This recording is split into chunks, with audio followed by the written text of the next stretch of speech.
नमस्कार विद्यार्थी मित्रांनो, आपल्या चॅनलवर बऱ्याच दिवसापासून व्हिडिओ येत नव्हता, परंतु आता येणार आहे. कारण की एप्रिल महिन्यात विविध विभागाच्या जाहिराती निघणार आहेत, हे बातमी आपल्याला आलेली आहे.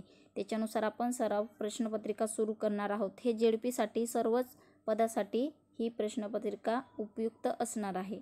प्रत्येक विभागाची अपडेट ही मिळत राहणार आहे आपल्याला आणि प्रश्नपत्रिका देखील आपण येथे टाकण्याचा प्रयत्न करू आणि तुमचा जास्तीत जास्त सराव करून घेण्यासाठी आपण ही प्रश्नपत्रिका आज सोडवणार आहोत. चला तर वेळ वाया न घालवता आपण पहिला प्रश्न बघणार आहोत. कोकण भागात खालीलपैकी कोणती मृदा आढळते? म्हणजेच कोणती माती आढळते? मृदा म्हणजेच काय? माती.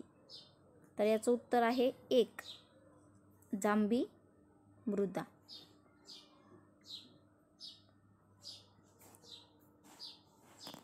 त्यानंतरचं दुसरं आहे, महाराष्ट्रात सर्वात कमी साक्षरतेचा जिल्हा कोणता?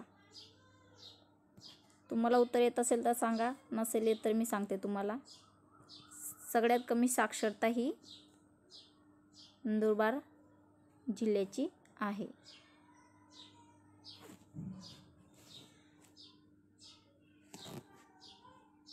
क्वेश्चन नंबर 3 बघा. द ब्लू बुक या पुस्तकाचे लेखक कोण आहे? तर याचं उत्तर आहे 1 अमिताभ कुमार हे या पुस्तकाचे लेखक आहेत. पुस्तकाचे लेखक लक्षात ठेवायचे आहे. लेटेस्ट क्वेश्चन आहे, त्याच्यामुळे तुम्ही हे नोट करू शकतात. त्या पुढचा प्रश्न बघा, चौथा.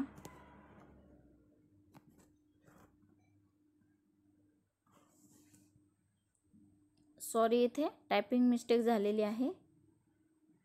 या ठिकाणी आपल्याला शब्द पाहिजे होता.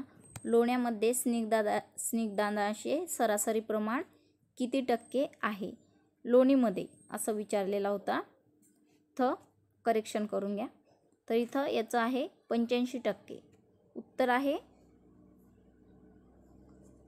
85%. ठीक आहे. जर तुम्हाला काही प्रश्न हवे असतील तर तुम्ही कमेंट्स करायला विसरू नका. कमेंट्स करून सांगा मला तुम्हाला कोणते व्हिडिओ हवे आहेत, ते मी तुम्हाला बनवून देणार आहे. शक्यतो प्रयत्न करेल मी व्हिडिओ बनवून देण्यासाठी. ठीक आहे. आणि चॅनलवर जर नवीन असाल तर तुम्ही चॅनलला सबस्क्राईब करून घ्या. म्हणजेच तुम्हाला बाजूची बेलची आयकॉन दाबा, म्हणजे तुम्हाला अपडेट ही लवकरात लवकर कळेल. चला बघू. 5वा प्रश्न आहे.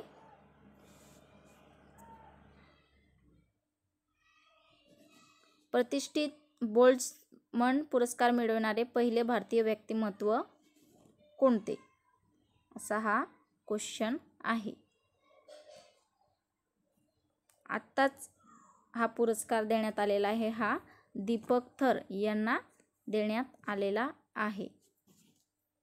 पुढचा प्रश्न आहे 6वा. हा प्रश्न बऱ्याच परीक्षेसाठी विचारण्यात आलेला आहे.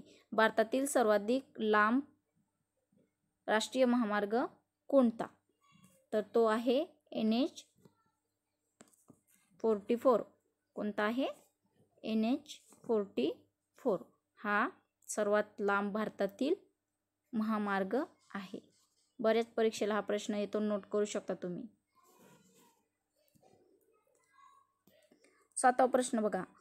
महाराष्ट्र राज्याचे ऊर्जा मंत्री कोण आहेत? बघा मित्रांनो, हा प्रश्न का घेण्यात आलेला आहे? कारण आता ते युक्रेन आणि यांचं युद्ध आहे सुरू, जे आहे ते रशिया आणि युक्रेन या 2 देशांचं युद्ध सुरू आहे. त्याच्यामध्ये आपल्याला आता ऊर्जेची तुटवडा जाणवत आहे. त्याला अनुसरून हा प्रश्न विचारण्यात आलेला आहे. मित्रांनो, महाराष्ट्र राज्याचे ऊर्जा मंत्री कोण आहेत हे तुम्हाला माहीत असायला हवे. जर माहीत असेल तर तुम्ही कमेंट्स करून याचं उत्तर मला द्या. माहीत नसेल तर मी तुम्हाला सांगते. 3रं आहे, तरी प्रयत्न करा कमेंट्समध्ये याचं उत्तर देण्याचा. याचं राईट आन्सर आहे नितीन राऊत. 8वा प्रश्न. पंचायत राज हा विषय टिंबमध्ये समाविष्ट केला आहे. हा प्रश्न देखील बऱ्याच झेडपी परीक्षेला विचारण्यात आलेला आहे. नोट करू शकतात तुम्ही.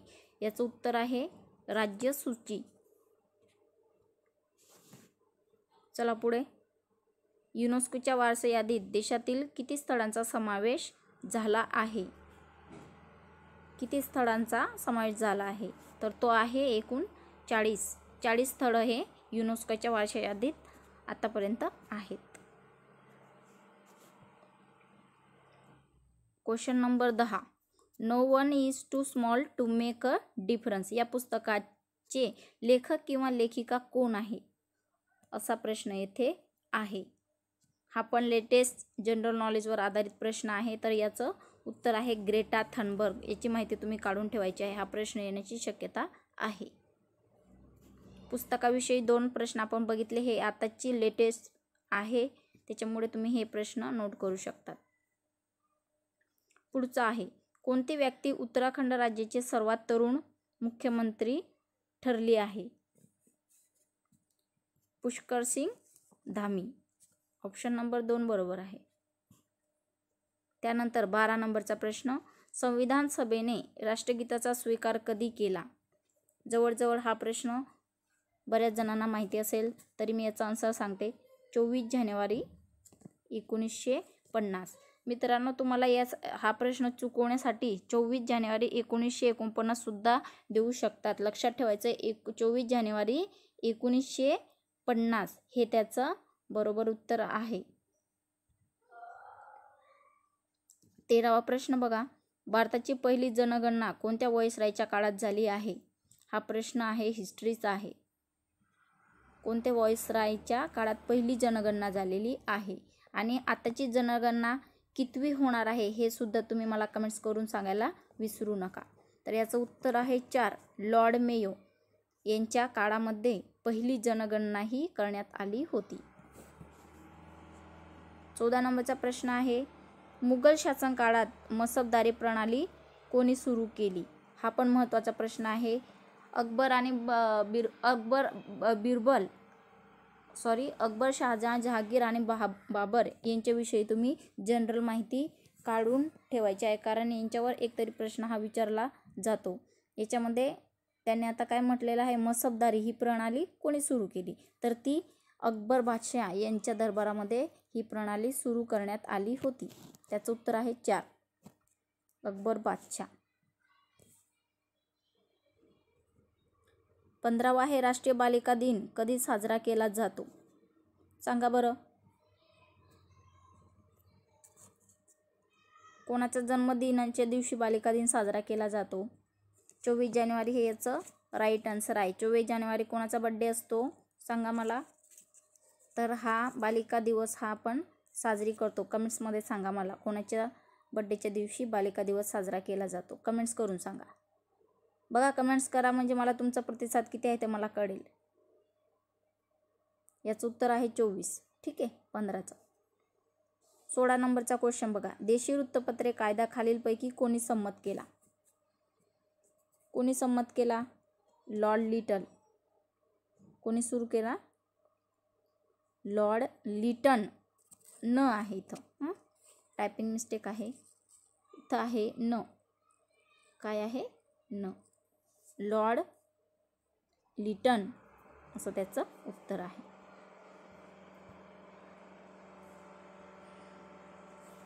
पुढचा प्रश्न बघा. तापी नदी खालीलपैकी कोठे उगम पावते? कोठे उगम पावते? मुलताई या ठिकाणी ही उगम पावते. नद्याविषयी सुद्धा बरेच प्रश्न विचारण्यात येतात. या ठिकाणी तापी नदीच्या उपनद्या सुद्धा विचारल्या जाऊ शकतात. त्याच्यानंतर तिची दिशा विचारली जाऊ शकते. त्यानंतर आता इथं दिलेलं आहे उपनद्यानंतर त्यांचं उगमस्थान देखील विचारलं जातं. पुढचं आहे. तोरणा हे शिखर खालीलपैकी कोणत्या जिल्ह्यात आहे? हे तुम्हाला माहिती आहे. तोरणा शिखर कुठं आहे? पुण्यामध्ये. पुणे जिल्ह्यात तोरणा शिखर आहे. लक्षात असू द्या. उत्तर नंबर 1 आहे. 19 नंबरचा प्रश्न बघा.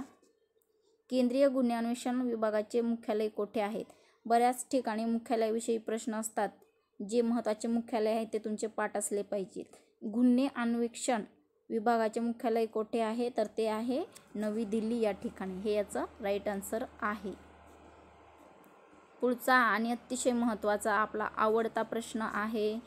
ज्ञानपीठ पुरस्कार कोणत्या क्षेत्रातील उल्लेखनीय कामगिरीसाठी देण्यात येतो?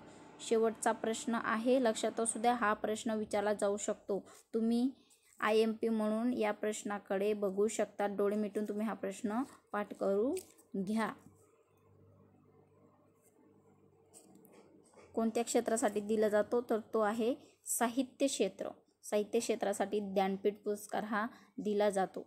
आणि या वर्षाचा ज्ञानपीठ पुरस्कार कोणाला मिळाला हे सुद्धा तुम्ही मला कमेंट्स करून सांगा.